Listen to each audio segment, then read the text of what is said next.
De manera formal quiero darles la bienvenida a todos y todas ustedes a esta primera actividad de seminario tópicos en educación superior que organiza el Observatorio de Educación Superior de las Universidades del Estado, ligadas íntimamente con el Consorcio de Universidades del Estado de Chile. Así que queremos saludar especialmente a Marcela Letelier, que es la directora ejecutiva del Consorcio de Universidades del Estado. Muchas gracias por estar acá, Marcela, al igual que al rector Luis Pinto Faverio de la Universidad Tecnológica Metropolitana. Muchas gracias, don Luis, rector, por estar acá. Y lo mismo a cada uno de ustedes, directivos y representantes, estudiantes de las universidades del Estado. Como les dije, en esta primera sesión vamos a abarcar el tema del lucro y para eso hemos invitado a la diputada Alejandra Sepúlveda y a la profesora María Olivia Monkeberg para que cada una de ellas pueda exponer desde su perspectiva este tema del lucro. Voy a presentar en primer lugar a quien abrirá la exposición de esta mañana, a la diputada Alejandra Sepúlveda, que si me permiten algunos minutos para presentarlas, es de profesión médico-veterinaria de la Universidad Austral de Chile, es diputada por el distrito número 34 de la región de O'Higgins, fue presidenta de la Cámara de Diputados entre el 2010 y el 2011, además de presidir la Comisión Investigadora del Lucro en la Educación Superior. Un informe cuyas conclusiones determinan que, bueno, nos va a hablar usted más de las conclusiones, ¿no? Pero que tiene conclusiones interesantes, las cuales nos va a hablar la diputada. Es fundadora del partido político Movimiento Independiente Regionalista Agrario y Social Miras, al que representa. Actualmente integra las comisiones de Agricultura, Silvicultura y Desarrollo Rural, Obras Públicas, Transporte y Telecomunicaciones, Desarrollo Social, Superación de la Pobreza y Planificación. Además de la Comisión Investigadora del Estado, actual de la inversión pública en infraestructura de la red de atención primaria y hospitalaria. La modalidad que vamos a utilizar es que cada una de las expositoras tendrá 20 a 25 minutos, luego de ello vamos a abrir el diálogo con los asistentes. Diputada, por favor.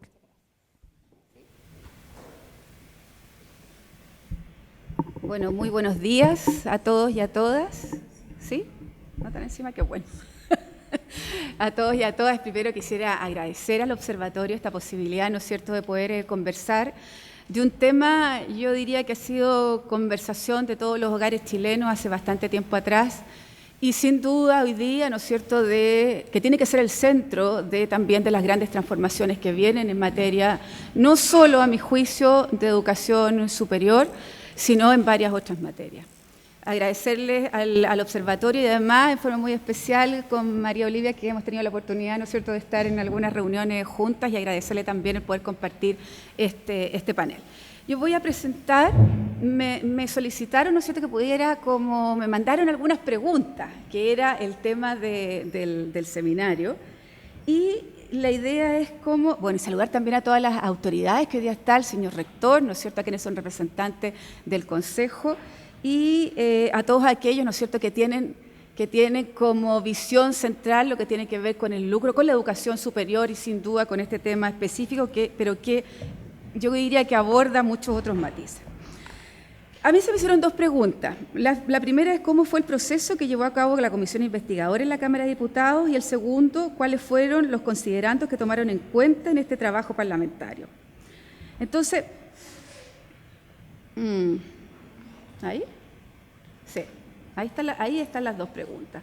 Para abordar esta temática, la exposición tiene el siguiente esquema. Se comenzará, ¿no es cierto?, por abordar todo lo que tiene que ver con las generalidades de la comisión, la duración, el mandato, etcétera, pues son cosas que yo creo que también hay que revisar. Y se continúa con la enumeración y explicaciones del trabajo y consideraciones finales que tomó la comisión. Y al final, las conclusiones, proposiciones, pero también que hacemos incorporar el estado actual de qué es lo que ha hecho el Congreso o esta comisión continúa haciendo en relación al tema. Oye, yo soy muy mala en esto. Espérate. ¿Sí? Ahí al revés del computador que tenemos nosotros. Ya. La creación, yo quiero decir que la creación de esta comisión no fue difícil de realizar. Fueron tres votaciones a las cuales sometimos en la Cámara, ¿no es cierto?, en el Pleno de la Cámara, la posibilidad de realizar esta comisión. Por lo tanto, tuvimos que reunir 3 veces, ¿no es cierto?, la cantidad de firmas, 3 veces para que se votara a favor de que esta comisión funcionara. Ni siquiera las conclusiones, sino lo que tratamos de hacer es que funcionara, y para eso tuvo que ser 3 veces sometida a votación en el Congreso. ¿Cuál era el mandato de la sala? Estos fueron, imagínense, 52 diputados que se votó de 120, el 5 de julio del 2011. ¿Y cuál fue el objetivo? Iniciar la investigación en relación al funcionamiento de la educación superior. Es bien ambicioso lo que hizo esta comisión desde el punto de vista del mandato. Realizar una revisión de fondo del sistema y forma de ingreso, evaluar los conflictos de intereses, determinar la legalidad de los instrumentos utilizados por las universidades para lucrar en la educación terciaria, analizar el financiamiento de las universidades públicas, realizar rendición de cuentas respectiva a los dineros aportados por el Fisco de Chile y en general el funcionamiento de esta, recabar información sobre todo lo que estime necesario recibiendo para tales efectos a los estudiantes, rectores, representantes inmobiliarias y consorcios internacionales. Ese era el marco en el cual, ¿no es cierto?, se tenía que mover esta comisión investigadora. Si ustedes ven, no solo tenía que ver con las universidades privadas, sino también hubo un esfuerzo, yo diría bastante complementario, el saber si ese lucro también estaba dentro de las universidades públicas. Luego de más de un año de trabajo, el 3 de julio de 2012 se pone en conocimiento de la Cámara de Diputados el informe de esta comisión, en la cual se pierde esta comisión por un voto. En la Cámara de Diputados fue rechazada no muchos se acuerdan de eso, pero fue a lo mejor los que están en esta sala sí, pero fue rechazada por un voto. Y no es que el trabajo se perdiera, lo que precisamente hicimos fue incorporar una segunda comisión, pero vamos a relatar aquellos resultados que fueron más importantes, que se complementaron en la segunda, pero además que dio origen a varias intervenciones y propuestas parlamentarias. Estos fueron las personas que se invitaron. Tuvimos más de 70 invitados en esta comisión.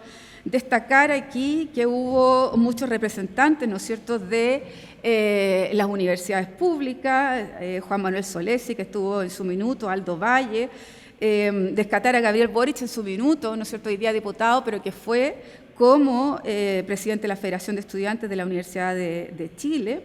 Destacar a los ministros de la época, a Felipe Bulnes, a cual vamos a hacer alusión también en esta exposición, y destacar, ¿no es cierto?, sin duda a María Olivia Bonkever, que fue parte, ¿no es cierto?,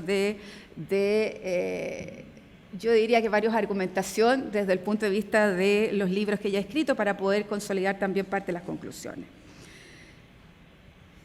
Algunas estadísticas que para nosotros fueron importantes. Las universidades que estaban en ese minuto, tanto privadas como públicas, como tradicionales, como privadas no tradicionales, los centros de formación técnica, los institutos profesionales. Decir también que dentro de nosotros quisimos de alguna manera tratar de crearnos, ¿no es cierto?, una visión de qué es lo que existía al interior de las universidades y cómo los instrumentos del Estado se estaban utilizando. Entonces, solo el 14% del primer quintil cumple los requisitos de 550 puntos en la PSU para optar a las becas.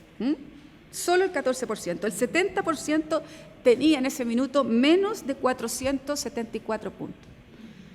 Todo esto, esta documentación nosotros la encontramos a través de Ingresa, de Alejandra Contreras, que ella presidía Ingresa en ese minuto y hasta hace poco tiempo, hace unos días atrás, hoy día ya es, ¿no es cierto?, la encargada del Departamento de Educación Superior del Ministerio. Y yo le decía a María Olivia la posibilidad de hacer un estudio completo de lo que significan estos resultados. O sea, nosotros tenemos ahí en Ingresa una cantidad de material para ser estudiado tremenda desde el punto de vista académico y de resultados que son impresionantes.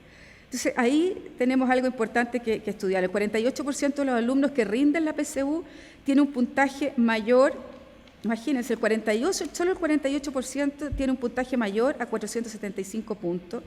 La cobertura de acreditación no superaba en ese minuto el 7,2% de los programas del año 2010, el 7,2%.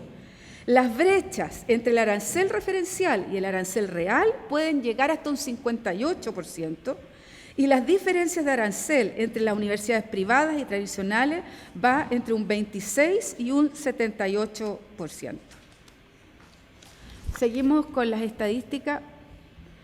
El financiamiento de la educación superior, el 79% proviene directamente de las familias, el 6% de otros fondos privados y solo el 14,6% es del Estado. Y si uno compara esto con la OCDE tiene el 73,1% de promedio que pertenece al Estado. El 62% de los fondos públicos que financia el CAE están concentrados en menos de 6 grupos, ¿no es cierto?, de instituciones de educación superior. El Grupo Laureate, que todos los conocemos acá, con las Américas, Andrés Bello, la Universidad, ¿no es cierto?, la Universidad Viña del Mar, la IEP, Santo Tomás, incluido el IPC, etc. Y beneficiados del CAE por quintil, el 42% corresponde al primer quintil, el 42% del CAE, el 23% al segundo quintil y el 18% al tercer quintil. O sea, los más pobres de nuestro país tienen el CAE. El porcentaje de alumnos en el CAE por tipo de institución, el 35% de los alumnos de las universidades privadas, el 34% de los alumnos en IP y el 22% de los alumnos en CFT. El 34% de los estudiantes se cambia de carrera el segundo año, aumentando el endeudamiento. Para nosotros esto era importante de poder cuantificar, dado que ustedes saben que el CAE duraba solo 5 años, por lo tanto, dura solo 5 años, por lo tanto, la complicación más grande en el minuto de ver el endeudamiento tenía que ver precisamente con los años. No era tanto el interés que se aplicaba, que después se rebajó, sino la complicación más grande al estudiar la ecuación del endeudamiento tenía que ver fundamentalmente con los años que el joven se endeudaba o la joven se endeudaba. Todas estas estadísticas fueron para nosotros muy importantes para tener en cuenta, ¿no es cierto?, cómo estaba funcionando el sistema y cómo se focalizaban los recursos del Estado, en quién se focalizaba, ¿no es cierto?, y cuando se hacíamos rayo para la suma, cuál era la mochila que el estudiante, mejor dicho, el estudiante y su familia, ¿no es cierto?, estaban sometidos permanentemente. No, al revés. Sí. Según un estudio practicado por el Banco Mundial en el año 2011, entre el año 2006 y el 2010 se otorgaron 1.424 millones de dólares en créditos con aval del Estado. Al día de hoy, considerando los intereses acumulados, el stock alcanza a 1.500 millones de dólares. El volumen de negocio en educación del año 2009 era del orden del 2,4% del PIB. Lo que nosotros decíamos que esta era una de las industrias, y lo planteamos así, entre comillas, era de las industrias más potentes que teníamos. O sea, el 2,4% del PIB tenía que ver con este negocio lucrativo de la educación.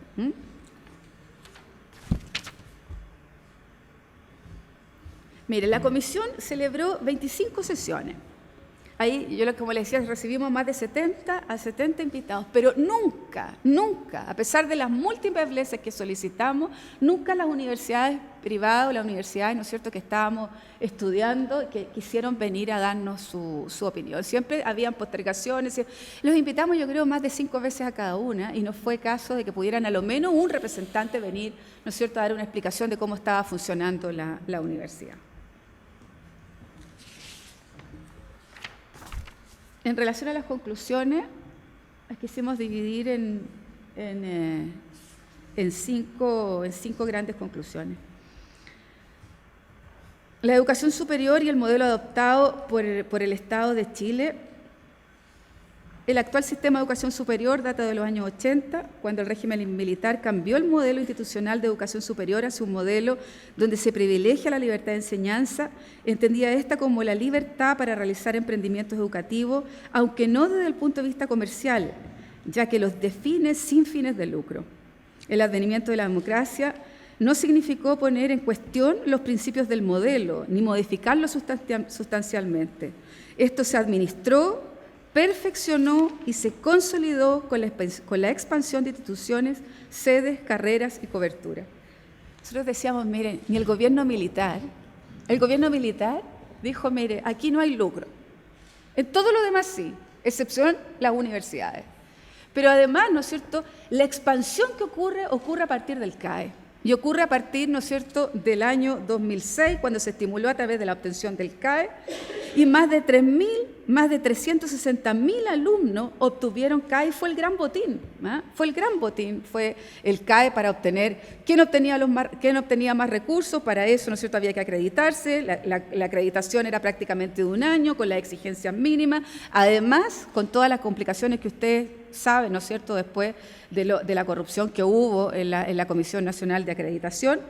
Y, sin duda, esta fue, yo diría, una de las discusiones que hubo en ese minuto y que yo creo que también tiene que haber en algún minuto. Hay muchos que todavía defienden el CAE como este instrumento puro. Lo hemos visto, ¿no es cierto?, en las noticias incluso hace poco. El exministro Vitar lo ha dicho en varias oportunidades. Él fue el creador el año 2005 con la promulgación, ¿no es cierto?, de la ley el 1 de junio del 2005. Y lo que él plantea, bueno, si esto no existiera, si no hubiese CAE, si no se hubiese expandido el sistema educacional, muchos alumnos, ¿no es cierto?, no hubiesen tenido nunca la posibilidad de estudiar. Yo creo que esa es la discusión que nosotros deberíamos tener hoy día también acá, porque el libertinaje que hubo, a los que pensábamos que lo que ocurrió fue un libertinaje absoluto, o sea, dando CAE, dando crédito con el Estado, pero además de eso, ¿no es cierto?, sin tener un sistema de acreditación, sin tener la capacidad de revisar lo que eran las mallas curriculares, sin saber cuál era, ¿no es cierto?, sin tener una regulación de los aranceles, sin tener, ¿no es cierto?, un monitoreo permanente y una fiscalización permanente, y además sabiendo precisamente que a los chiquillos más pobres, a los chiquillos con menores capacidades económicas, a los chiquillos más vulnerables le estábamos incorporando el crédito. Entonces, claro, esa es la discusión que se dio con algunos en el Congreso, y yo creo que la votación que se produjo al final tenía que ver un poco eso, con esas dos miradas que hoy día sigue teniendo Chile, y gracias a Dios yo creo que cada vez es menor.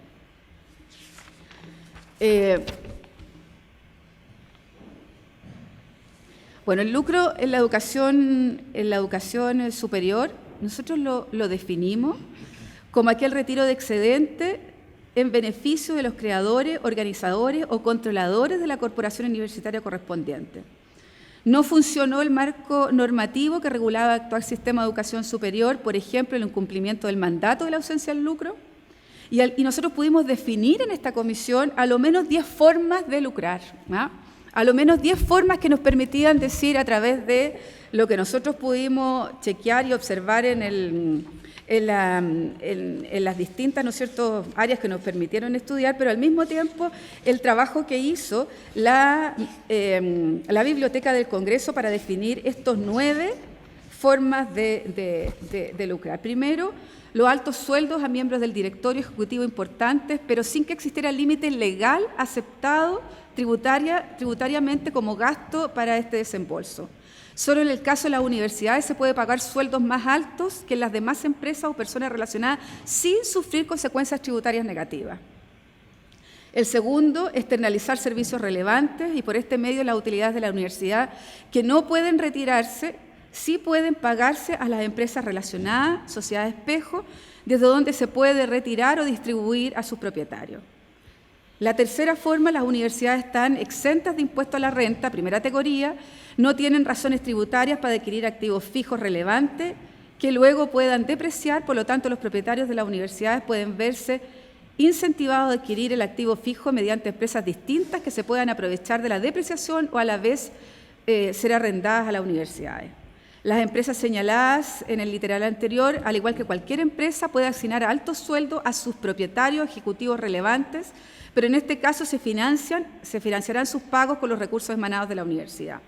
El directorio de la universidad o empresas señaladas pueden incorporarse familiares con el objeto de repartir en un mismo ingreso eventualmente alto entre distintos contribuyentes relacionados por parentesco, disminuyendo la base imponible sujeto al tributo.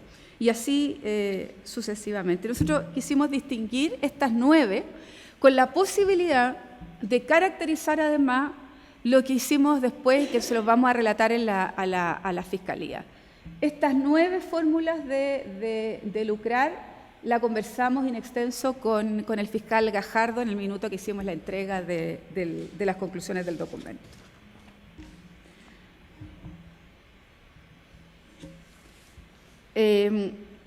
Existieron denuncias de lucro en las siguientes universidades, compra y venta, las clasificamos en la compra y venta de universidades, muy reconocido es todo lo que ocurrió, ¿no es cierto?, en el grupo Laureate, lo que fue la Sociedad de Espejo.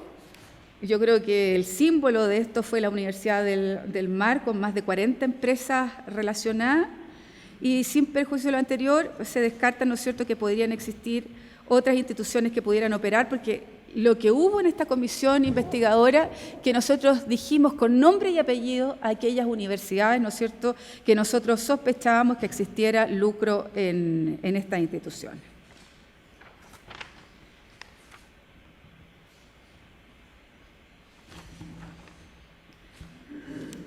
Los mecanismos, una de las cosas que para nosotros fue fundamental es la crisis, además, en la calidad de la educación superior.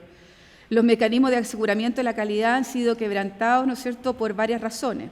Haber definido un proceso de evaluación centrado en un insumo y proceso y no en insumos, procesos más los resultados. Había sin duda un conflicto de intereses que se deriva del origen de la membresía de la Comisión Nacional de Acreditación, y es la propia comunidad de la educación superior la que vigila, la que entrega los nombres de los miembros de esta Comisión Nacional de Acreditación. La acreditación se estableció como condición para acceder al CAE, lo que genera, ¿no es cierto?, grandes presiones al sistema. Existen errores de diseño en implementación en la Ley 20.027 que creó el CAE, y la Comisión ingresa para su administración y resulta insuficiente que el criterio de elegibilidad institucional sea la mera acreditación.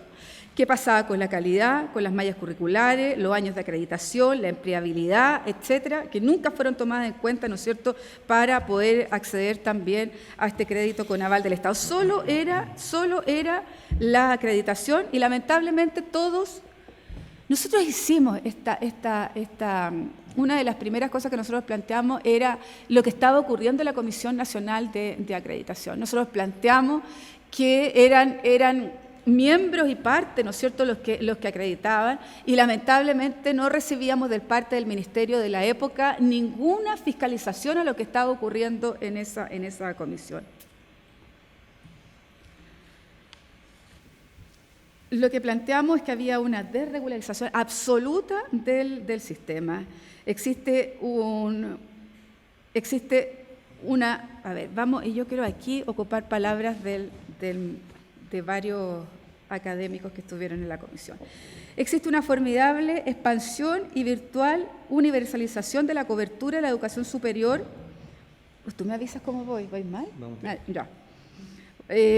Por esta gran industria, ¿no es cierto?, que era del 2,4% del PIB.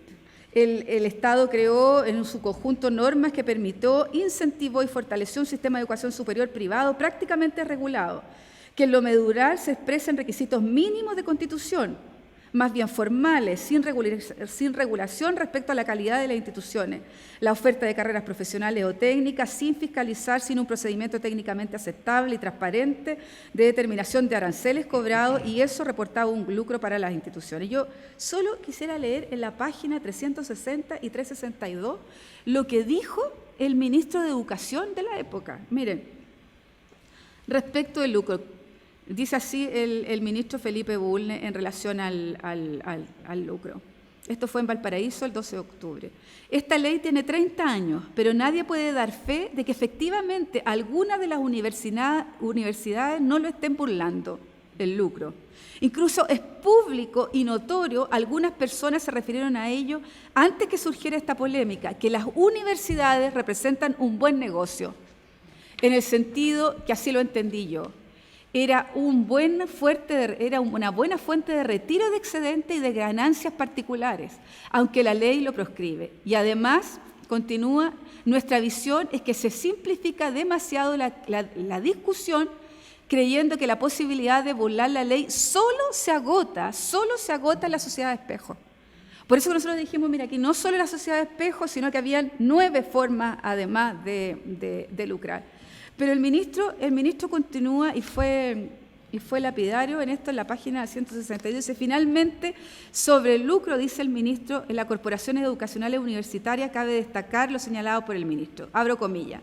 En esto no solo es un aval mi diagnóstico, o sea, que existe lucro. O sea, un ministro de Educación dijo, ¿no es cierto?, que existía lucro. Y dijo que no solo eran las empresas relacionadas, las empresas espejo, sino que podían existir varias otras formas de lucrar. Y dijo, no es casualidad que ningún ministro de Educación, incluido el de ambas coaliciones, no haya ejercido acción decisiva para controlar esta materia. No es casualidad que ningún ministro haya ejercido, ¿no es cierto?, la facultad que según la Contraloría General de la República dijo que el Ministerio tenía. Ramiro Mendoza lo dijo en una sesión en forma categórica. Hasta lo oigo escuchar, o sea, hasta lo escucho diciendo, el Ministerio de Educación tiene toda la musculatura, así lo dijo, para poder fiscalizar. Otra cosa es que no tenga la voluntad política, ninguno de los gobiernos para poder realizar esta fiscalización. Nosotros pedimos en esta comisión todos los informes de fiscalización realizados por el Ministerio. No hubo ninguno en 30 años. Ninguno en 30 años. Y saben ustedes que ellos tenían que entregar todos los años, ¿no es cierto?, las universidades, lo que tiene que ver con su estado de situación. Y pedimos que se nos entregaran los estados de situación. Fueron cajas de cajas que llegó a la comisión investigadora, pero ninguna con un análisis. Solo eran los documentos que se requerían. Y ustedes saben que no existía ningún reglamento para decir cuáles eran, ¿no es cierto?, la documentación que se necesitaba para poder fiscalizar el lucro en la educación. No había ni siquiera el reglamento hecho. 5 minutos. Chuta, ya, espérate. Que este tema es apasionante, ¿eh? Ya. Vamos a las propuestas administrativas. Ya. Bueno, aquí perdimos todo, ¿eh? Remitir al Ministerio Público, remitirlo a la Contraloría General, remitir el Consejo de Defensa del Estado, remitir, ¿no es cierto?, lo que tiene que ver con la Fiscalía Nacional Económica. Nosotros no tuvimos ni una posibilidad porque perdimos, pero hicimos una jugada antes, que antes de que se votaran las conclusiones enviamos esto a Fiscalía. Porque cualquier funcionario público, ¿no es cierto?, donde ve posible delito, entonces antes de que se votara, nosotros fuimos con varios diputados a entregar esto, ¿no es cierto?, al fiscal. Fuimos con el reproche de muchos diputados, pero nosotros creíamos que era nuestro deber poder entregarlo.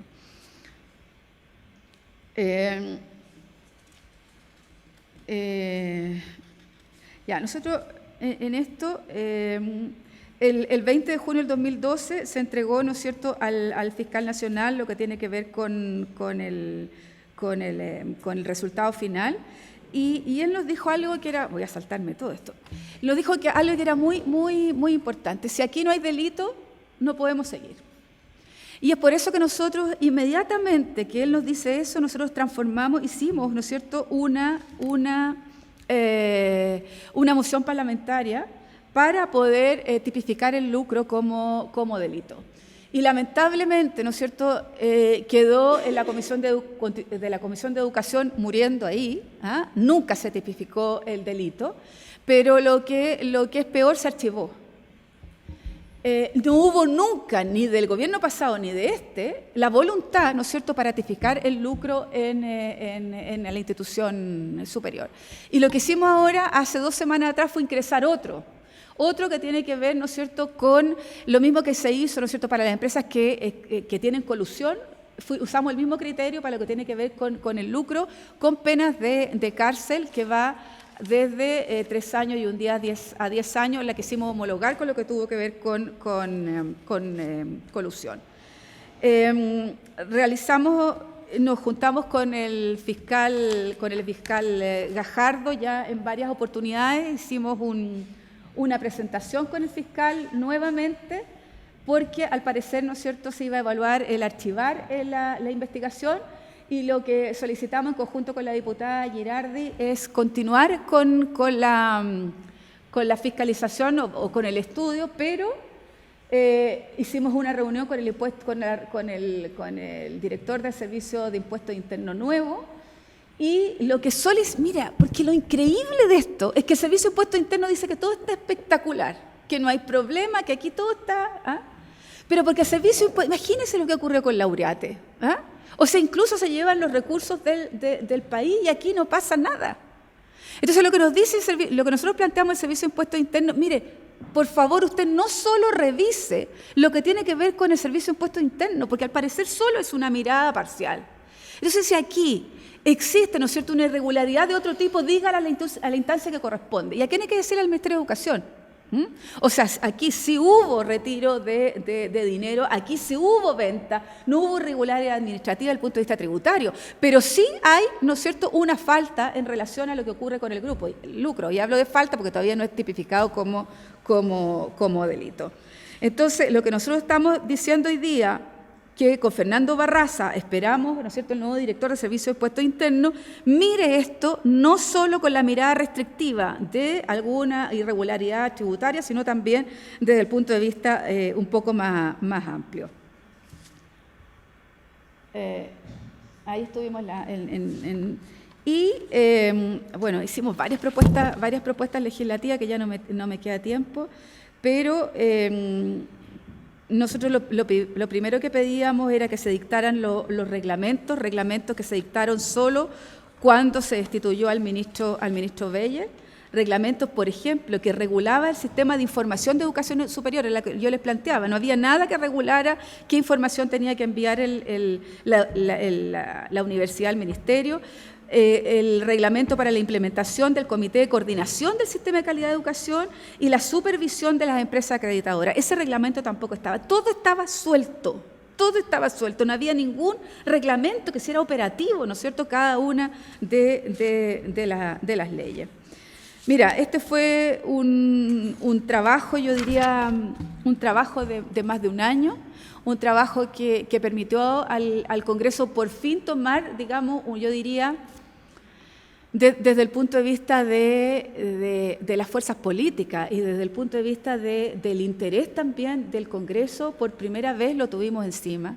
Yo creo que no fuimos capaces de entender la importancia de lo que tenía en ese minuto esta comisión, la perdimos, pero afortunadamente dio pie, ¿no es cierto?, a que se hicieran varias modificaciones legales que son absolutamente insuficientes, porque esperamos, ¿no es cierto?, que lo que viene ahora en una semana o 2 semanas más sea por fin lo que el país está aclamando.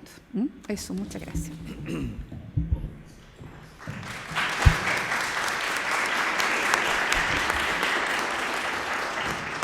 Le agradecemos a la diputada Sepúlveda su exposición y su amplia explicación respecto al funcionamiento de la Comisión Investigadora del Lucro, que funcionó entre el 2010 y 2011, ¿no, diputada?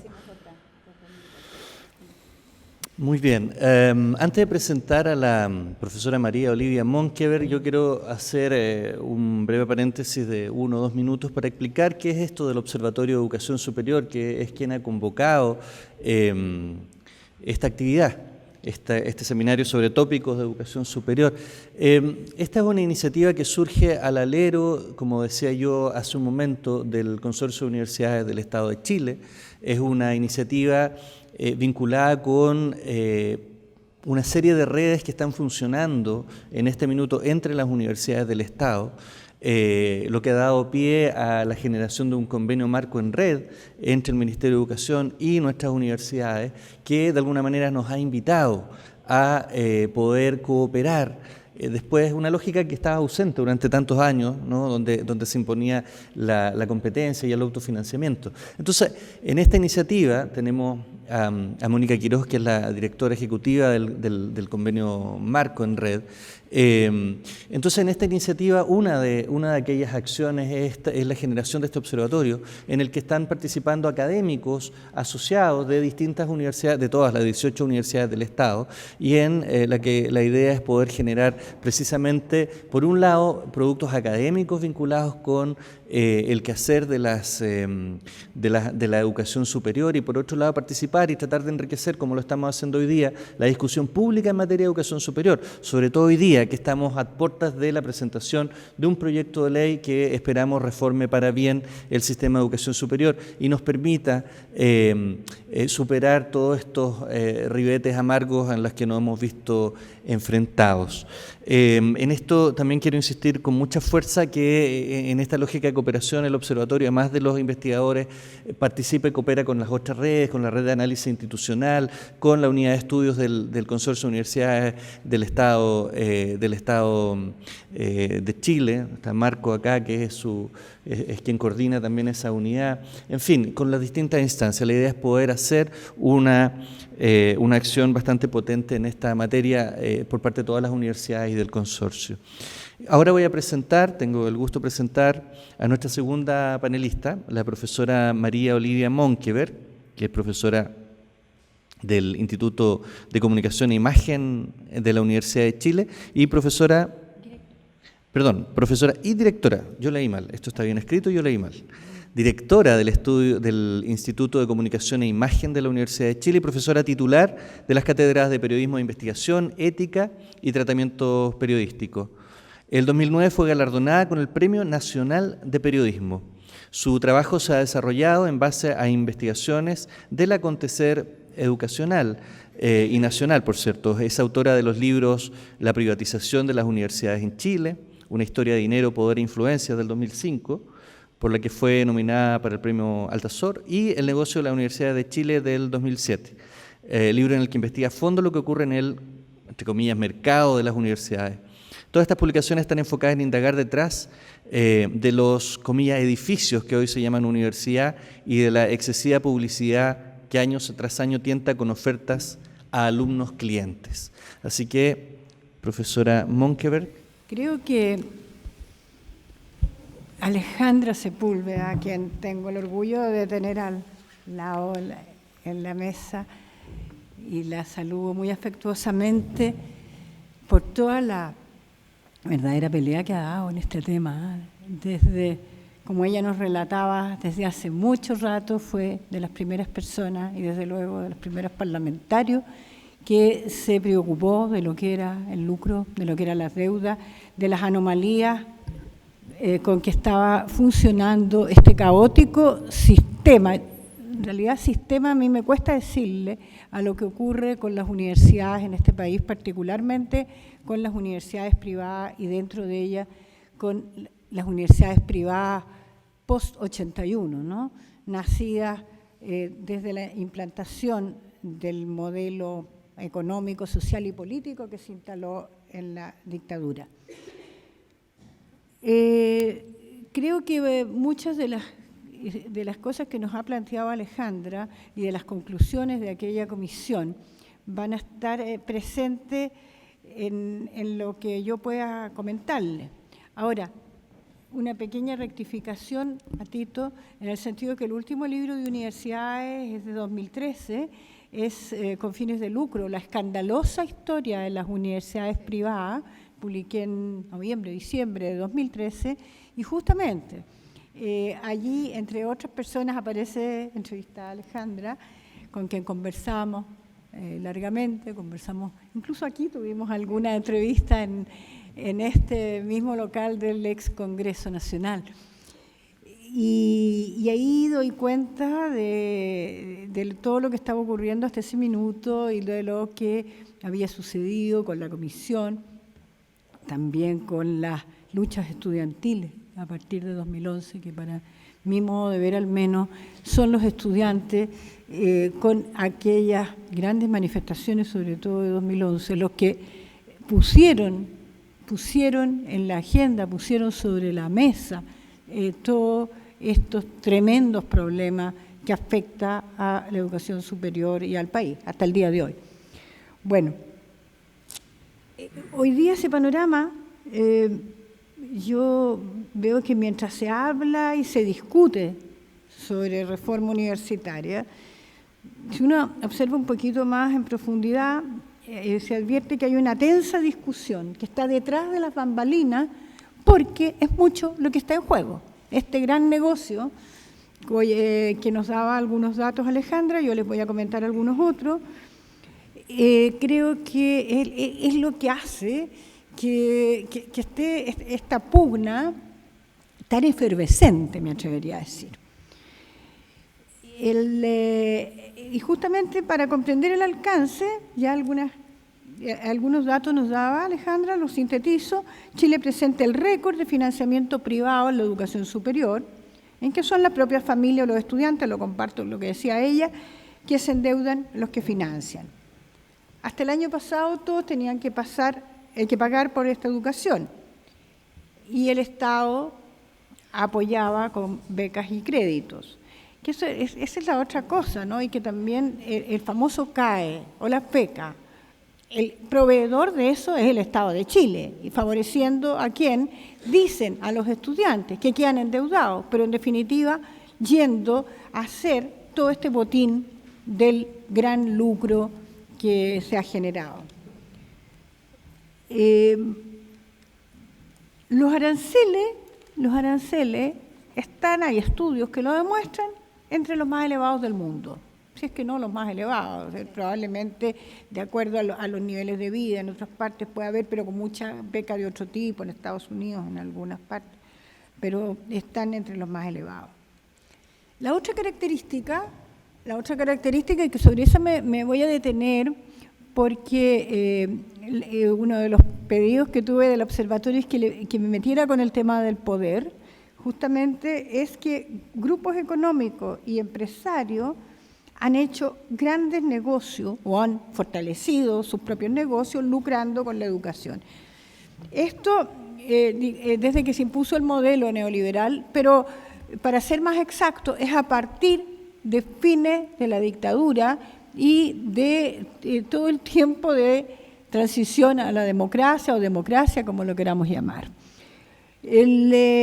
¿Por qué? Porque solo 3 universidades surgieron en la década del 80, ¿no es cierto?, que fueron la Gabriela Mistral, la Universidad Central y la Diego Portales, que todas con permiso, por supuesto, del Ministerio Interior de aquella época.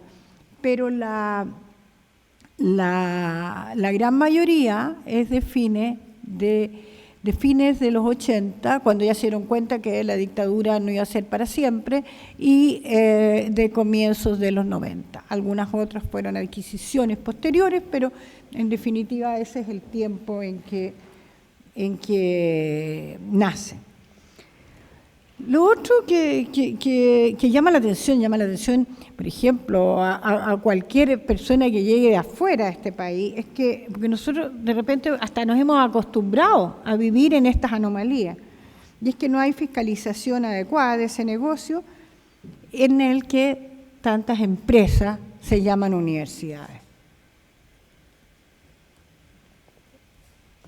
La reforma está pendiente, se habla, se dice que venimos oyendo esto de que es para un mes más, que es para una semana, todavía está pendiente. Y los problemas que afronta son múltiples, el país con todo esto.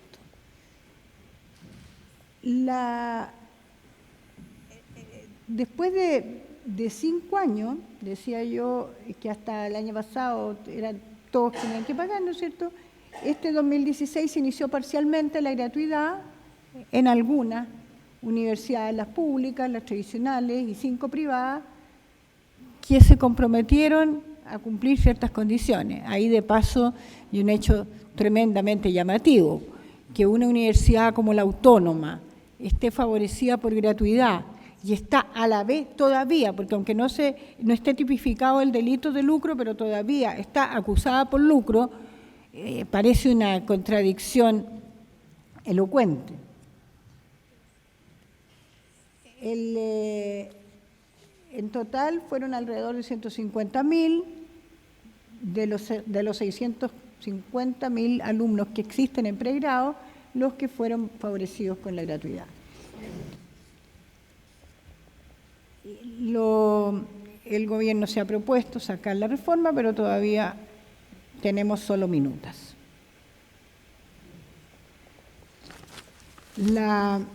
Aquí yo había hecho, no sé si alcanzan a leer, pero una idea de recuerdo de algunas cosas en que mientras se debilitaba la Universidad de Chile, con el corte de las sedes regionales, que son las que dieron lugar, ¿no es cierto?, a las otras universidades del Estado que están en las regiones, o como la UTEM, que nació a partir del Instituto Profesional de Santiago, cuando le cortaron construcción civil, bibliotecología, asistentes sociales a la Universidad de Chile, fue uno de los puntitos por donde partió la UTEM, o cuando le cortaron el pedagógico también a la Universidad de Chile, y de ahí derivó la Universidad UMCE, y luego las sedes de las regionales, es decir, las sedes regionales que tenía la antigua Universidad Técnica del Estado, después convertida y rebautizada como USACH,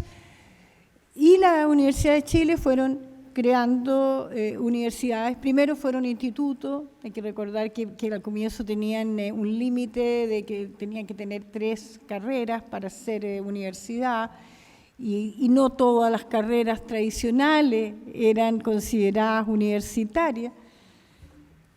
En ese contexto en el que también hubo ajustes presupuestarios para la Universidad de Chile, en el que se dio la posibilidad de crear estas universidades que no tendrían fines de lucro, el famoso Decreto Ley número 1 de enero de 1981, de ese año fundacional en que partieron tantas cosas. Partió Pinochet en la moneda, y junto a eso partió la Constitución, que había sido aprobada en ese fraudulento plebiscito de septiembre de 1980, partieron las AFP, las ISAPRE, la privatización o el traspaso de los colegios a las municipalidades, el subsidio para los colegios particulares, dando lugar a la educación particular subvencionada.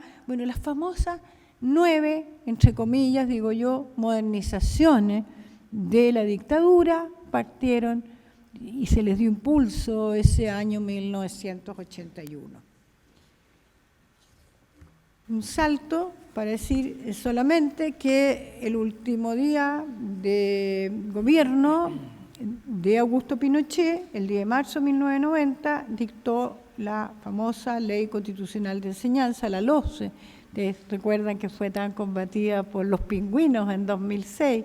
Finalmente se le dejó atado esa LOCE, el modelo educacional, si bien en algunas partes, particularmente relativa a la enseñanza básica y media, se le modificó después del movimiento pingüino, no así en lo que tenía que ver con la educación universitaria. Con eso quedó todo muy atado. Creo que ya les decía que entre fines del 89,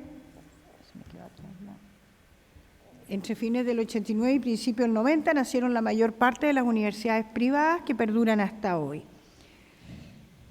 21 de las 35 existentes se fundaron gracias a la concesión gubernamental de Pinochet. Alcanzó a hacer algunas, y fue curioso ver los nacimientos, eran hasta en febrero y en los primeros días de marzo del 90. Y varias, como mencionaba, están vinculadas a grupos de poder político o económico que se forjaron en la propia dictadura. Vamos a ver después que se forjaron muchos de ellos al amparo de privatizaciones, o de situaciones de esa índole, de favores de esos tiempos. La mayoría ha hecho un gran negocio. Entre estas están las que tienen el mayor número de alumnos, y por cierto, ya lo explicaba con detalle la diputada Alejandra Sepúlveda, de muy dudosa calidad. Hay otra que no están tan preocupadas del lucro material, pero están orientadas a la influencia ideológica. El típico caso de la Universidad de los Andes, perteneciente al Opus Dei, que se ha ido fortaleciendo mucho en los últimos años.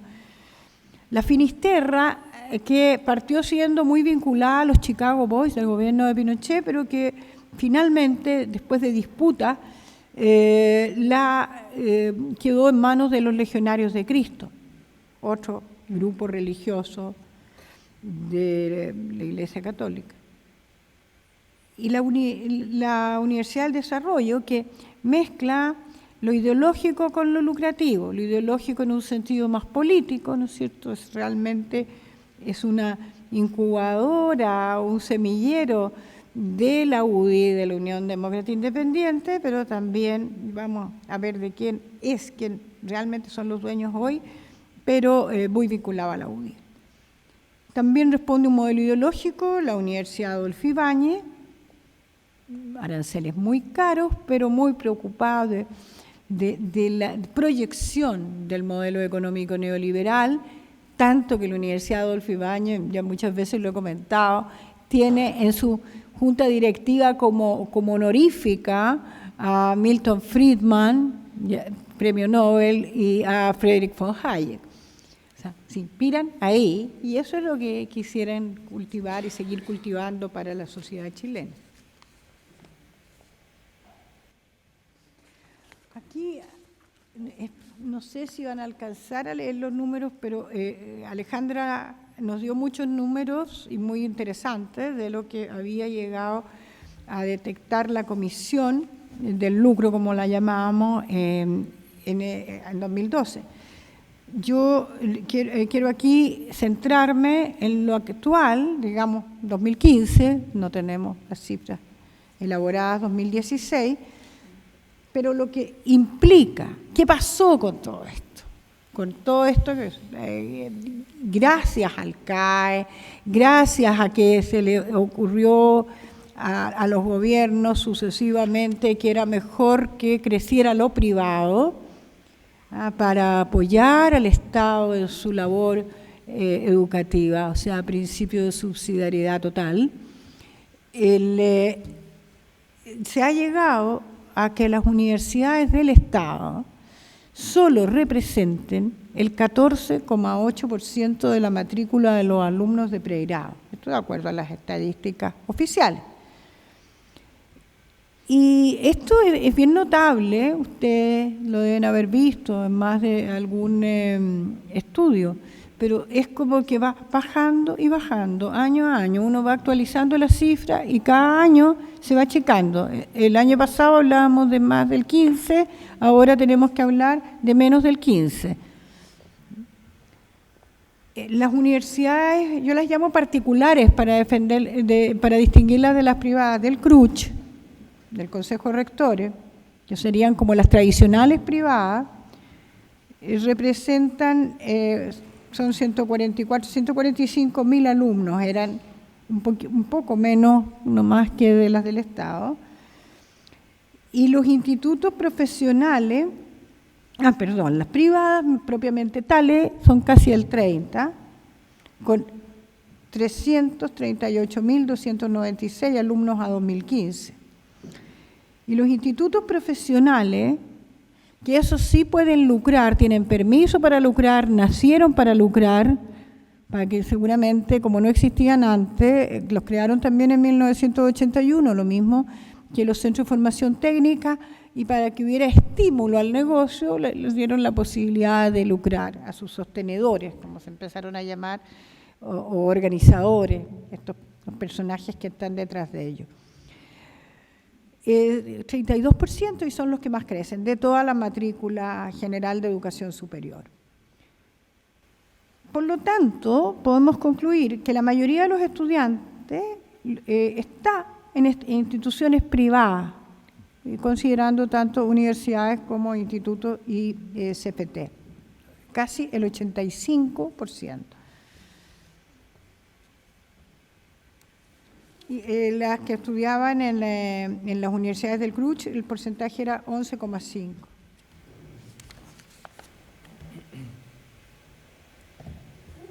Bueno. Profesora, quedan 10 minutos. 10, bueno, me apuro, pero tengo una parte bien entretenida al final. Lo que pasa es que las estadísticas nos dan alguna dimensión de todo este problema, por eso yo encuentro que es importante señalarlo. Les recomiendo los informes de la Contraloría General de la República, porque ahí queda muy claro lo que está entregándole al Estado a las universidades privadas, a todas, pero la proporción a las privadas, incluso en esos informes, desde el 2013, 2014 y el último que es de 2015, se manifiesta en el informe mismo la preocupación de la Contraloría por lo que está representando esto. En resumen, un 71% del financiamiento estuvo destinado a instituciones privadas y un 32,7% a las estatales. Destaca que los aportes recibidos por las privadas, Andrés Bello, San Sebastián, Santo Tomás, Diego Portales, Autónoma, Las Américas y los IPS Duoc, INACAP, AIEP y CFT Santo Tomás e INACAP reciben más que 8 de las 15 universidades públicas. Y 17 de las entidades que recibieron aporte estatal no estaban siquiera acreditadas. Algunas estaban acusadas por lucro y además por delitos de cohecho y tributario, como fue el caso de Pedro Valdivia Uñac en el gran escándalo de la corrupción de la Comisión Nacional de Acreditación.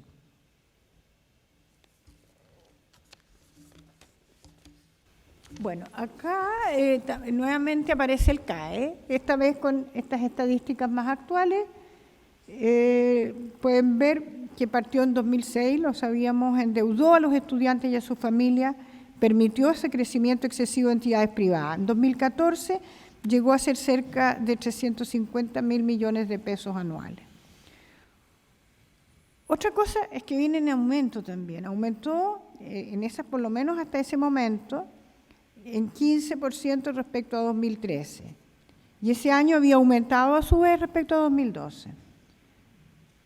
La gran parte del CAE se entregó, decía Alejandra Sepúlveda, a alumnos de pocos recursos, pero se entregó a las universidades privadas fundamentalmente, a esas masivas universidades privadas que no tienen siquiera un desempeño de calidad que pudieran acreditar. Y que pudieran acreditar bien con sistemas de aseguramiento de calidad más significativos. Se distribuyó en 28 instituciones y destacan entre ellas la Universidad San Sebastián y la Santo Tomás. Ahí hay un error mío que repetí. Y a cada una se les destinó un monto mayor al total de las 16 universidades estatales, a cada una. Las dos investigadas por lucro, ahí están sus íconos, sus logotipos. Andrés Bello, Las Américas, Viña del Mar, del Desarrollo, Santo Tomás, San Sebastián, Autónoma, Central, del Mar, UNIAC, Internacional SEC, ¿se acuerdan la de Segovia? Pedro de Valdivia. Se acaba de salir la condena para Ángel Maulén, su rector.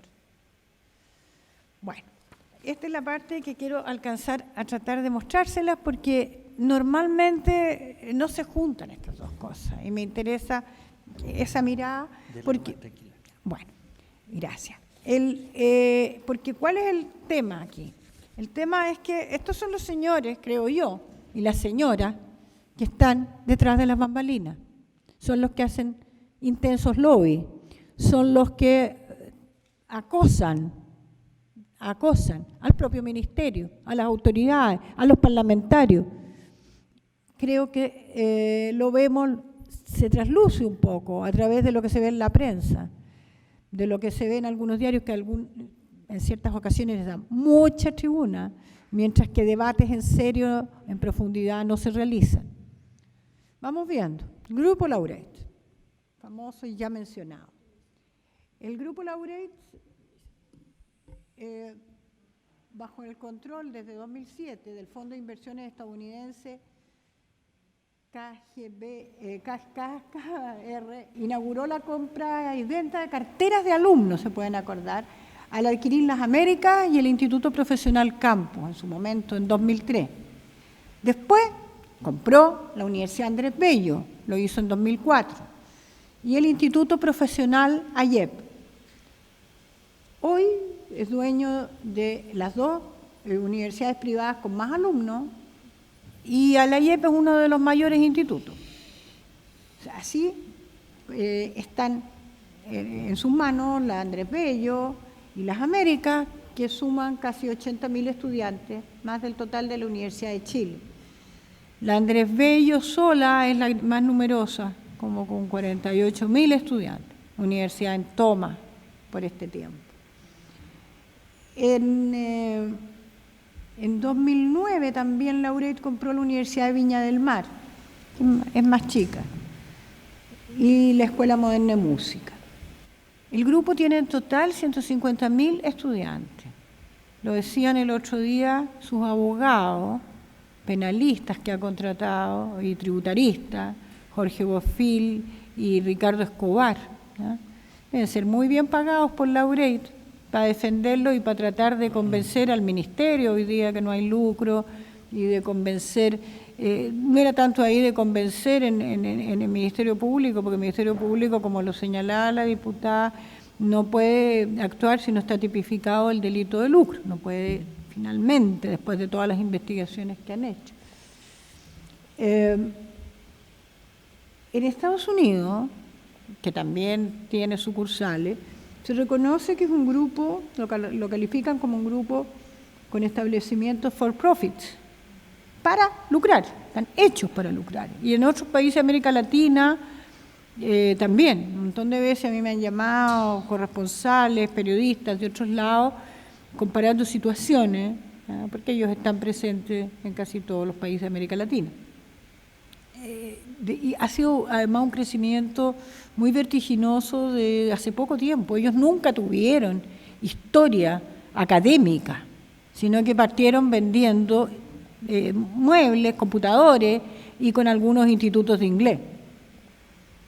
Director ejecutivo de Laureate Internacional para Chile y Ecuador es José Pedro Undurraga Izquierdo, ese señor que está ahí, que es ex rector de INACAP.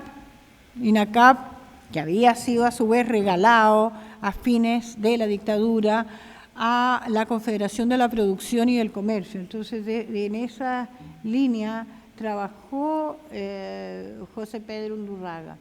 Fue también el anterior rector de la Universidad de las Américas y actualmente vicepresidente de las Américas y miembro del directorio también de AIEP.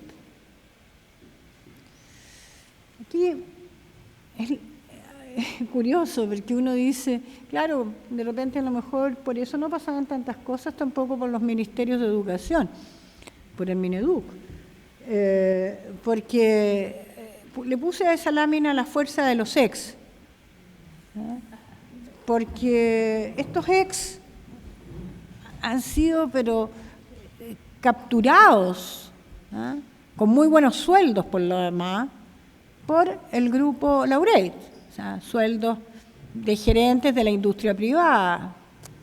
Y ahí tenemos a doña Pilar Armané, que es la rectora de las Américas desde 2014. Antes fue embajadora, exministra, secretaria general de gobierno, nada menos del primer gobierno de Michelle Bachelet, y ex jefa de educación superior en el gobierno de Ricardo Lagos.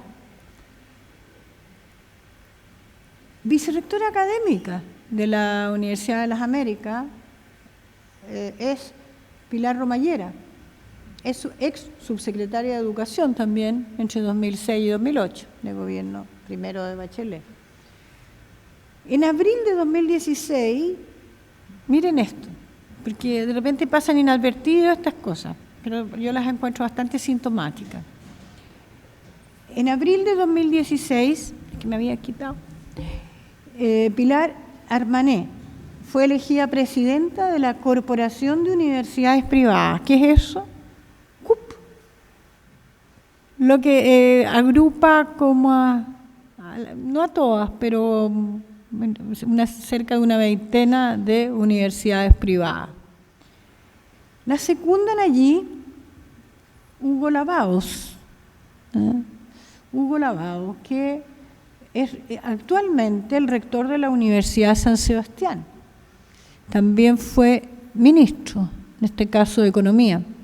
También fue decano, me parece, de la Facultad de Economía de la Universidad de Chile, profesor siempre de la Universidad de Chile era. Y el ex ministro de Justicia de Sebastián Piñera, para que no sean todos de los gobiernos de la concertación, también hay de gobierno de Piñera, Teodoro Rivera, que tuvo que salir del gabinete después de mucho que se hacía el firme ahí, cuando estalló justamente el escándalo de la CNA, de la Comisión Nacional de Acreditación, porque él tenía una situación poco clara con un instituto, con el INCASEA. Es el dueño, rector de la Universidad Autónoma, creada por su familia, su padre y sus hermanos. Todos ellos ahora están en pie de batalla, por no decir de guerra, defendiendo sus intereses, naturalmente. Hay otros rostros de la educación y de actividades de gobierno en las Américas.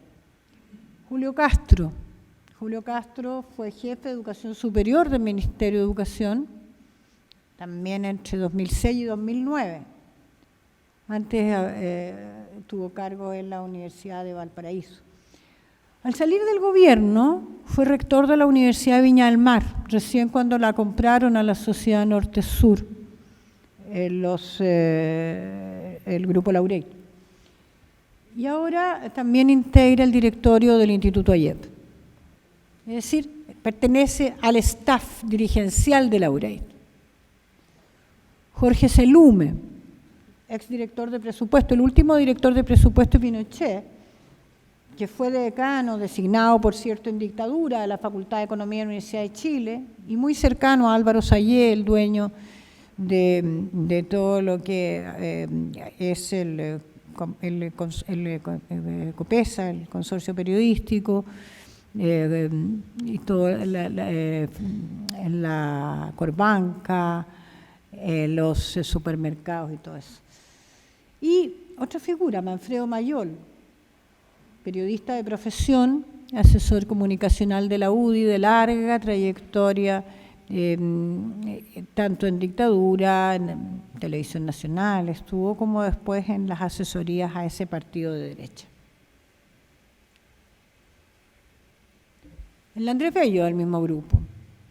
El Andrés Bello del mismo grupo preside la Junta Directiva de la Universidad Andrés Bello, Juan Antonio Guzmán Molinares, que los que tengan memoria o más añitos podrán recordarlo como el ministro de Educación en tiempos de Federici. Él fue quien designó a Federici rector delegado de la Universidad de Chile en los 80.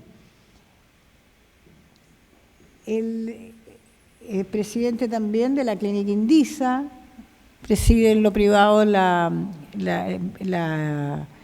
empresa de comunicaciones, la Sociedad de Comunicaciones Extend. Y en 2015 asumió otras tareas. Fue hasta abril de 2016, acaba de retirarse, presidente de la cuestionada empresa Soquimich, reemplazó a Julio Ponce Lerú, de quien es cercano. Era la empresa controlada por el ex yerno Pinochet, que ha dado tanto que hablar en todo este tiempo por toda la relación dinero y política. Ha estado en el foco de los escándalos. Guzmán Molinares además es cuñado del ex subsecretario de Hacienda, Julio Ditbon, el ex subsecretario de Hacienda de Piñera. Está casado con Paulina Ditbon, ex vicepresidenta del Consejo Superior de Educación, y ella también fue prorectora de la Universidad de las Américas hasta 2011. Actualmente es la decana de Educación de la Universidad Santo Tomás y directora académica de los colegios Santo Tomás, porque Santo Tomás también tiene colegio. Y Guzmán y Paulina Ditbon, junto a José Pedro Undurraga, fueron clave, como les decía antes, refiriéndome a Undurraga, en el control de INACAP y la creación de la Universidad Tecnológica. A ver, algo está pasando raro aquí. Sí. Juan Hurtado Vicuña. Juan Hurtado Vicuña es uno de los grupos económicos más poderosos de este país en este momento, él y sus hermanos. Él es el dueño principal de la Corporación Santo Tomás, que antes había sido creada por Gerardo Rocha. Y La corporación incluye a la universidad, el instituto profesional, centro de formación técnica y colegio. También está ahí en forma minoritaria el Insor Capital. Hurtado, entre otras cosas, preside la compañía Entel, que fue privatizada, de la cual se vio favorecido junto a Eduardo Fernández León, que es supernumerario del Opus Dei y el principal mecenas de la Universidad de los Andes. Además, es accionista de la minera Punta del Cobre, también privatizada entre gallos y medianoche, era una planta de la ENAMI, de la Empresa Nacional de Minería, y también privatizada en el 89. Y está también en el Consorcio Nacional de Seguro. Es cuñado del expresidente de Renovación Nacional, Carlos Larraín Peña. Carlos Larraín es casado con Victoria Hurtado, que también es accionista de todo esto. Además de su alrededor de 30.000 alumnos en la universidad, tiene, como les decía, el Instituto ICFT. Y acá llegamos a otro de los más controvertidos grupos, que es el Grupo Penta. ¿Por qué el Grupo Penta? Dirán ustedes, porque a lo mejor es porque yo tengo inquietud en ambos temas, ¿no? Además es porque Penta se podría decir que es el dueño de la Universidad del Desarrollo, al menos el dueño de sus inmuebles actualmente. Tomó el control de Ainavillo en realidad muchas de las construcciones las había hecho Penta y después se fueron quedando. Por cierto que salieron del directorio cuando fueron formalizados Carlos Eugenio Lavín y Carlos Alberto Delano, ahí están, Delano, Lavín, pero tienen sus representantes en el directorio. Entre otros, me parece que es Alfredo Moreno, el ex canciller de Piñera. Preside la junta directiva, o la presidía por lo menos, no sé que haya renunciado, Hernán Vigi, porque como dijo que se iba del país, en una de esas ya renunció al directorio, pero era presidente hasta hace poco. Y también socio de la Universidad del Desarrollo y sus inmobiliarias y sociedades relacionadas. Joaquín Lavín, que ahora vuelve a estar muy, muy de moda con esta candidatura por esta Municipalidad de Santiago que está anunciando. Hasta asumir como ministro de Educación en 2010 era el vicepresidente de la Junta Directiva y socio fundador. Dijo que después que había vendido, con lo que corroboraba que las universidades se pueden comprar y vender. Otro de los socios fundadores era Cristian Larroulé, quien fue durante todo el periodo de Sebastián Piñera el ministro secretario general de la presidencia. Pero ellos volvieron a la Universidad del Desarrollo, al menos en calidad de profesores y directivos, después de terminado el gobierno de Piñera, o antes incluso. Federico Valdés Lafontaine es el rector actualmente, que fue presidente de Azul Azul, el Club Deportivo de la Universidad de Chile, y también es uno de los dueños. Les decía que la inmobiliaria Ainavillo, entonces, donde están sus instalaciones, pertenece desde 2013 al Grupo Penta. Profesora, ¿podemos apurar las tres últimas láminas? Sí, absolutamente. Los hombres de la Mayor. La Universidad Mayor ha tenido muchos problemas ya últimamente. Hizo unas reducciones de personal gigantescas, con caídas de decanos, incluso directivos. Es una universidad bien curiosa, porque no sé por qué se le escapó a la Comisión del Lucro y a todos en su minuto en la lista aquella de las 12, podrían haber sido 13, porque por lo menos uno conversando con estudiantes, incluso con ex académicos de allí, te dicen de que el lucro estaba a la vista. Pero no apareció en la denuncia. Lo curioso que tiene es que en sus juntas directivas se mantuvieron, es decir, hasta hoy, exministros de Pinochet, particularmente de Educación, pero no solo eso, sino que también gente como Sergio Melnik, como Jorge Pravaranguis, que fue ministro de Interior, en la nómina de los directivos. Acá solamente estamos terminando, digo que estamos en plena batalla. O sea, podría haber hablado mucho más también de la San Sebastián, detenerme en otras, pero sería el cuento de nunca acabar, como dice la Alejandra aquí, uno se entusiasma, se puede, pero ya es como llega a ser agotador ver tanta cara, tanto personaje y saber que hay tanto lucro y tantas movidas, tantas influencias. Los intereses evidentemente que son muchos, el negocio ideológico y el negocio material está al medio de esta denodada batalla que se está dando por mantener y profundizar la situación actual. Los guardianes del modelo y los guardianes del lucro defienden y van a seguir defendiendo, por eso hay que estar muy alerta. Abrazo por partido su posibilidad de seguir haciendo negocio a costa del Estado y de las familias chilenas. Creo que para cambiar las cosas es necesario realizar reformas estructurales profundas, un sistema que si se perpetúa seguirá agudizando los innumerables problemas que se advierten en el país. En estos días algo se ha estado hablando de lo fundamental que es la formulación clara sobre lo que es una universidad. A mi modo de ver, reforzar la importancia de las universidades estatales, las verdaderas universidades públicas, para el desarrollo del país. Y también tendríamos que agregar que lo que hemos estado viendo en las últimas semanas en forma bastante nítida, que dentro de las universidades tradicionales también se vive esta batalla. El rector de la Universidad Católica, Ignacio Sánchez, portavoz de quienes advierten contra el estatismo, lo llaman, entre comillas lo puse, que implicaría apoyo del Estado a sus universidades. Ellos no quieren que se apoye el Estado, ellos no quieren que el Estado asuma. Y aunque pertenece al Vaticano, exige trato de universidad pública y los consecuentes recursos.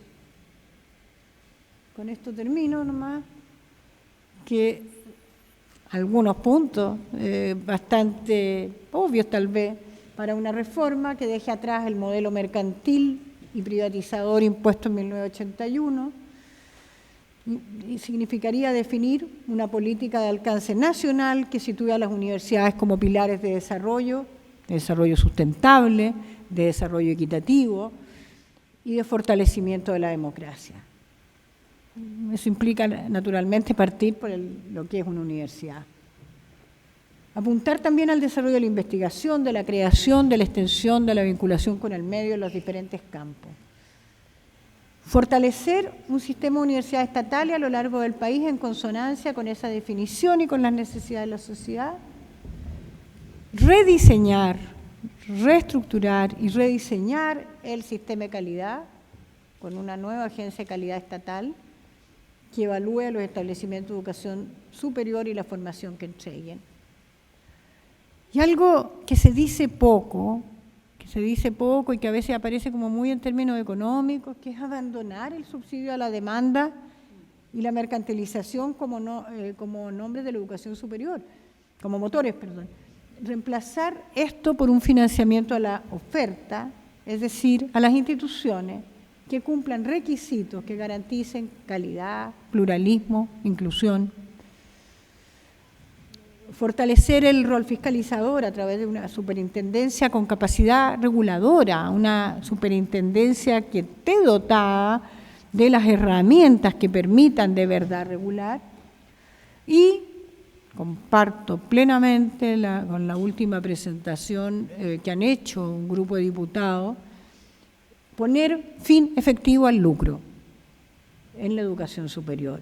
Eso requeriría de diversas medidas para asegurarlo, entre otras, y para partir, la tipificación del delito del lucro. Esto es uno que ha conversado con fiscales, con investigadores, y sin tipificar el delito del lucro se va a seguir lucrando, porque van a inventar otras martingalas, otros resquicios, y si se da y se llega a alcanzar gratuidad el día de mañana, por ejemplo, aunque se esté financiando por la oferta, va a ser un tonel sin fondo, va a ser un entregar sin que tenga punto final esa posibilidad de lucrar, de hacer otros negocios, de irse para otros lados. Sabemos que la capacidad para inventar martingala, para pagar abogados que se vayan viendo por el lado de los resquicios y los recursos la van a seguir teniendo, porque son grupos poderosos los que están detrás de estas entidades que les gusta llamar universidades. Muchas gracias.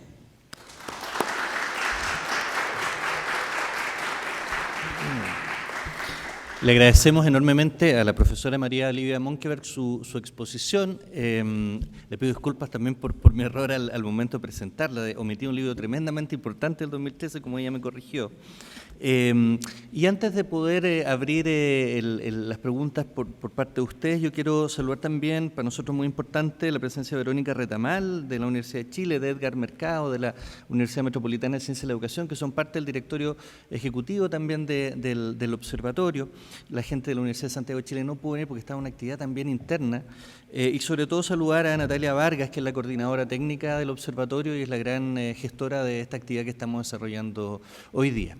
Hechas estas menciones, y dado que nos extendimos un poco más de tiempo por lo interesante de esta última parte, sobre todo de la profesora Monkeberg, le voy a ofrecer algunos minutos adicionales a la diputada Sepúlveda para que pueda cerrar algunos temas, dado que a ella le pedí cortar antes el tiempo. Diputada. Con permiso, profesora. Bueno, es que yo creo que María Olivia tiene todo el tiempo del mundo, ¿no es cierto? ¿Ah? Decir que varias cosas en torno, más que mi presentación, en la reflexión del trabajo de tantos años de María Olivia y que nos ayudó mucho a nosotros también. Yo creo que también tenemos que prestar atención a lo que está ocurriendo en la banca, porque hoy día, lo que tiene que ver con el CAE, ¿no es cierto? El CAE, es cierto, entrega a las universidades, los estudiantes son los que tienen que pagar, pero ¿quién se lleva la tajada de esto? Son los bancos, también. ¿Ah? Entonces yo creo que nosotros tenemos que hoy día prestar atención en qué la tasa, porque al final, si no pagan los estudiantes, aquí está el aval del Estado. Y al mismo tiempo lo que está ocurriendo hoy día es que tenemos los remates. A nosotros nos ha tocado tener que parar varios remates, ¿no es cierto?, de estudiantes por el famoso CAE. Estudiantes que incluso muchos de ellos ni siquiera han terminado su estudio. Entonces, yo creo que deberíamos, a lo mejor te voy a dar el libro que viene, deberíamos hablar de los bancos, ¿ah? Porque yo creo que ahí hay otra mirada, ¿no es cierto?, que hay que dar desde la educación a los bancos. Lo segundo que yo creo que es muy importante de lo que plantea María Olivia es lo que tiene que ver con el cruzamiento de nombres. Pero este cruzamiento de nombres desde el área pública, ¿no es cierto?, subsecretario, exministro y todo, a lo que tiene que ver con las universidades. Pero en esto se da en todos los sistemas. Yo en este minuto estoy en la Comisión Investigadora de Mutuales de Seguridad. ¿Ah? De mutuales de seguridad, que se supone, ¿no es cierto?, que es una ley de los años 60 que es espectacular, pero hoy día, si uno ve las mutuales, cómo están funcionando, con la superintendencia que se produce también de las mutuales, los superintendentes de las mutuales, ¿ah?, etcétera, pero además todas las empresas de espejo, ¿ah?, que tienen las mutuales. Entonces no sé si me explico, pero hoy día, si tuviéramos que cruzar nombres, tú lo encuentras en la banca, en las mutuales, en la FP, en las ISAPRE. Entonces, quizás un mapa del poder económico en Chile, de este que está oculto, y de los ex, ¿ah?, que también es muy interesante de poder revisar. Y lo último, yo creo que la segunda conclusión que plantea, nosotros hoy día no podemos hacer una reforma sin entender, o sea, estamos en un momento precioso que a mí me da miedo que lo tiremos por la borda. Entonces, es un momento precioso de discusión de lo que queremos en términos de educación en Chile. Entonces, no verla primero, no sistémicamente.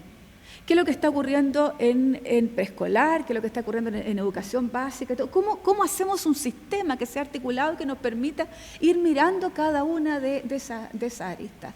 Me complica que solo legislemos en base a los eslogans y no pensando en el Chile de 50 o 100 años más. Esa es mi complicación.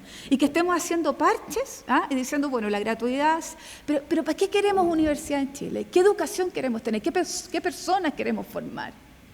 Si esa es la discusión de hoy. O sea, ¿qué personas queremos formar? El individualismo extremo que tenemos, las complicaciones desde el punto de vista de no armar comunidad, de la centralización que tenemos este país que es brutal, de cómo vamos, y que tú lo planteaste muy bien en tu segunda conclusión. O sea, este es política pública pura. Y que tenemos que darnos la oportunidad que no está. Y sigo con la primera conclusión, que tiene que ver con que estamos encerrados entre cuatro paredes. Y el Congreso también entre cuatro paredes. Entre cuatro paredes. Entonces, eso es lo que hoy día tenemos que quebrar, quizás con el observatorio, que es muy importante, pero quizás de la misma forma como queremos cambiar, que tenemos que hacer, ¿no es cierto?, varias, yo diría, charlas, exposiciones, discusiones y todo, pero no nos podemos perder en que quizás podamos tener la reforma más importante en los últimos 30, 40, 50 años del país, y no la estamos pensando ni sistémicamente, pero además sistémicamente pensando en qué tipo de personas y qué tipo de comunidad queremos hacer en este país. Somos 17, 18 millones de habitantes, podemos darnos la mano uno a uno, siempre digo eso. Podríamos hacer unas cosas espectaculares, como se hicieron en algunos años, por lo tanto, no es que no seamos capaces de hacerlo, sino que hoy día tenemos que ponernos a pensar, y a mí me preocupa lo que venga en educación superior. Eso, gracias. Tome su micrófono. Muchas gracias, diputada. Abrimos ahora, tenemos un micrófono disponible para las preguntas, los comentarios que quisieran hacer la audiencia respecto de las exposiciones tanto de la diputada Sepúlveda como de la profesora María Olivia Monkeberg. Hola, muchas gracias por las exposiciones. Bueno, yo también comparto que este es un tema apasionante, nosotros también le estamos tratando de hacer seguimiento. Y sobre todo quería preguntarle a la experiencia, todo lo que han podido analizar el tema, si es que ha habido alguna posibilidad de medir o de evaluar o de cuantificar cuánto es el lucro. Por ejemplo, creo que el 2,4% del PIB, que hoy día es 2,5%, es mucho más que el de la OCDE, que es un 2%, que el de la OCDE, el promedio de la OCDE. Es decir, entre lo que pagan las familias, la educación superior, lo que paga el fisco, la suma de ambos es 2,5% del PIB, de los cuales un 0,8% puede ser el gasto fiscal, hasta un 1% más o menos. Entonces, de ese gasto fiscal, ¿cuánto si es que hay alguna aproximación? Porque eso también permitiría tomar conciencia a la ciudadanía, sobre todo en esta necesidad de evaluar y de pensar en el futuro, de cuánto efectivamente estamos desperdiciando o cuánto estamos desaprovechando para reinvertir nuevamente en la educación, porque sin duda lo que va al bolsillo de quienes no se reinvierte en el sistema. Entonces hay tantas carencias y hay tantas necesidades para poder fortalecer, que por eso quería un poco preguntarle. Nosotros hemos tratado de aproximarnos por lo que no se gasta, por ejemplo en investigación y desarrollo. Comparamos cuánto gasta el promedio de la OCDE en investigación y desarrollo y cuánto gasta en Chile, y ahí hay una diferencia brutal. Quiere decir, y probablemente quienes gastan en investigación y desarrollo son solo las universidades del PRUCH. Por lo tanto, todo lo que no se gasta uno podría inducir o podría estimar. Bueno, eso queríamos preguntarles porque efectivamente podría abrir un poco las mentes, podría de alguna manera comenzar a darnos cuenta de este tema, que efectivamente subyace toda la discusión. Que nosotros no llegamos a alcanzar a determinar la cifra, pero una de las cosas, yo diría que era para nosotros vital, era lo que tenía que ver con corregir los aranceles. Porque lo que uno dice, bueno, ¿qué es lo que significa lo que la familia paga? Más del 70% es costo de la familia. Una parte se lo lleva a través del CAE, otra, ¿no es cierto?, con lo que tiene que ver con lo que tiene la familia. Pero uno decía, mira, el promedio de un arancel de las universidades públicas que también tiene su margen, imagínate, y ellos además hacen docencia y hacen investigación. Es cierto que tienen docencia, extensión e investigación, pero además es cierto que ellos tienen, ¿no es cierto?, otros recursos que van fundamentalmente a investigación.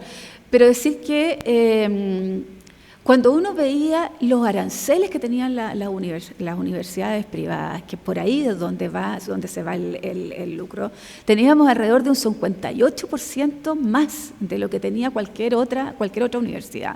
Entonces lo que nosotros planteábamos era esa corrección, porque si tú dices, mira, yo doy gratuidad, o yo doy más CAE, porque el CAE, recordad que tiene que ver con el arancel de referencia, no con el arancel, ¿no es cierto?, que entrega la universidad. Por lo tanto, ahí tienes un delta importante, o sea, un delta importante que tiene que financiar la familia. Por lo tanto, tú podrías inferir a partir, ¿no es cierto?, de lo que tienen la referencia de las universidades estatales, que no lucran, o lo que tú tienes a través de las universidades privadas. Tú podrías tener ahí un delta por el número de alumnos y las carreras que tú podías decir, mira, aquí a lo menos ¿cómo justificas tú este 58% más de los aranceles? Nosotros no llegamos a ese punto en la comisión, pero sí en determinar universidad a universidad a través de los aranceles de referencia cuáles eran los mayores aumentos.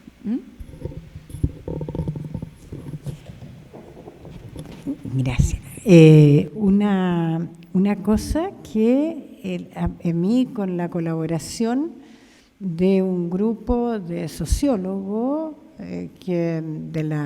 una consultora Sintaxis, que antes habían trabajado del Centro de Estudio La Fecha en el 2011 y después, bueno, hicimos una cosa súper interesante que tiene que ver con tratar de dimensionar el lucro.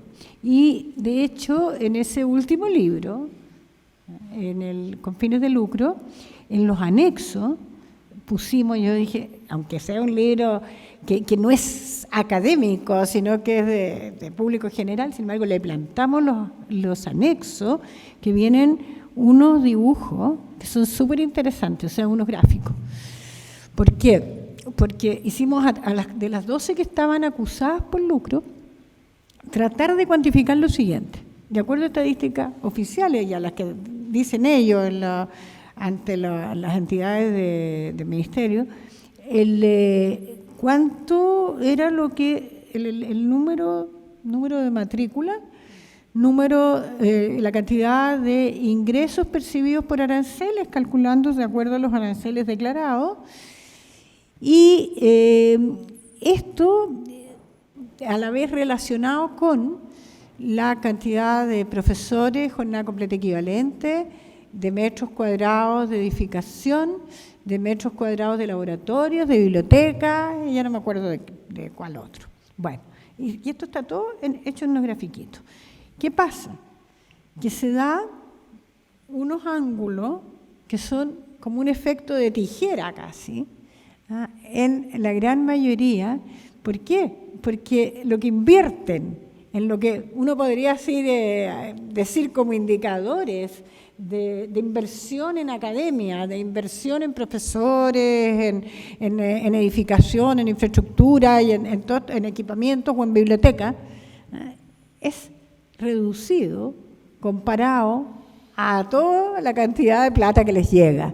Entonces, de alguna manera, en un sentido no figurado, sino que en un sentido bastante real, pero que podríamos imaginar, es que esa diferencia que da todo ese ángulo en la tijera es material para lucrar, materia prima para el lucro, el botín. Una pregunta para Alejandra. Me parece súper interesante lo que señalaste de los bancos. ¿Cuáles son los que están más en cantidades? ¿Tienes tu antecedente los que están más involucrados? Mira, acuérdate que esto va a licitación. Acuérdate que esto se licita. Y nosotros preguntábamos en un minuto por qué el Banco del Estado no entraba, por ejemplo. Y al Banco del Estado no le interesaba entrar. No le interesó en un minuto, después no le interesó más entrar. Entonces ahí estaba el Santander, estaba el Corbanca, estaba, ayúdenme ahí, BCI. Mira, yo te voy a mandar todo lo que nosotros tenemos nosotros que hicimos de los bancos, y nosotros recibimos licitación por licitación de los bancos, los periodos en que estaban, y relativamente, o sea, las tasas de interés, pero y también lo que ellos percibían y por cuánto tiempo. ¿Ah? Si te voy a mandar, yo creo que es un buen libro ese. los bancos del lucro en educación. ¿Ah? Fue toda una jornada que hicimos además con Ingresa, ¿ah?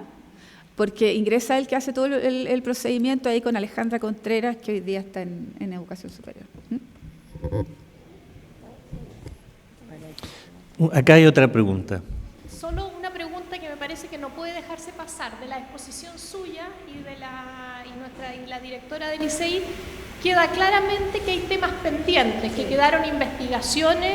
Usted recalca que la Fiscalía, si no hay delito, no puede, pero también usted presidió la acusación constitucional, ¿no es cierto?, del ministro, que lograron determinar que el ministerio sí tenía esta musculatura robusta para fiscalizar. Entonces mi pregunta es, ¿por qué las investigaciones, a qué atribuye usted que las investigaciones hoy día estén dormidas? Que si el ministerio dice que las voy a sobreseer, no hay una fiscalización desde las cámaras de diputados diciendo, tráiganme para acá el expediente, veamos qué fue lo que recabó, veamos si efectivamente había que sobreseer, porque siento que en eso estamos al debe todo. No quiero hacer preguntas, sino que más bien referirme a la exposición que ustedes han hecho, que realmente me han hecho pensar durante mucho tiempo, porque yo soy producto de la educación pública y fundamentalmente me gustaría que no estuviéramos en un subsistema, sino con un sistema total de educación en este país, tal como usted lo expresó. Yo creo que me felicito de haber estado en este momento y siento enormemente que esto nos llegue a todos los connacionales chilenos, porque realmente yo creo que estamos enfrentados a una situación tan especial que no favorece la educación ni superior, ni media, y menos la básica. Y yo creo que es fundamental que pensemos desde que el niño nace hasta cuando llegamos a un estado de adulto y que de alguna manera la educación es permanente. Yo creo que yo creo que Valentín Letelier y Darío Sala estarían hoy día revolcándose en la tumba después de escucharlo a ustedes, realmente. Yo les agradezco infinitamente la exposición que han planteado y siento enormemente que no sea escuchada por más. A ver, voy a separarlo de la Fiscalía. ¿Ah? Nosotros hicimos una presentación durante todo este tiempo para ver la posibilidad de que no se cerrara. ¿Ah? La investigación, porque si tú viste en el mes de febrero se dijo, ¿no es cierto?, que se iba a cerrar la investigación.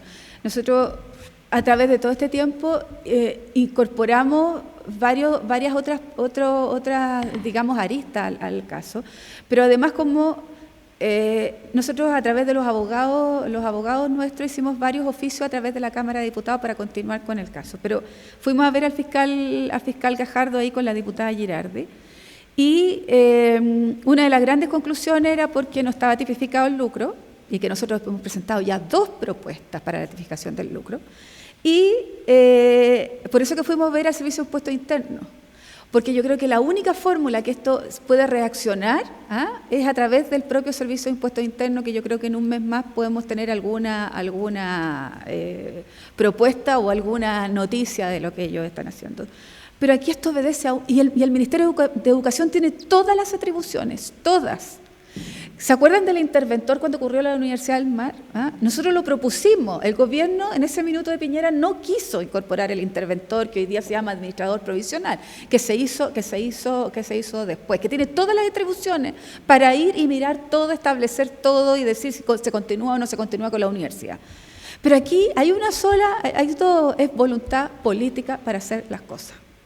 Y aquí lo conecto con lo de María Olivia, cuando tú ves los personajes que andan dando vueltas de poder, pero los que se ven, imagínate los que no se ven, los otros que no se ven, las complicaciones que hay, ¿no es cierto?, al interior de la nueva mayoría o de la Vamos Chile, yo siempre me equivoco con ese Vamos Chile, vamos. Entonces, todo lo que tiene que ver con las redes de poder hoy día, por eso que a mí me interesa ver cómo va a salir el proyecto que viene, porque hoy día no hubo ni hay voluntad política, ¿no es cierto?, para hacer los cambios que se necesitan. Yo espero ahora que podamos tener alguna noticia alentadora.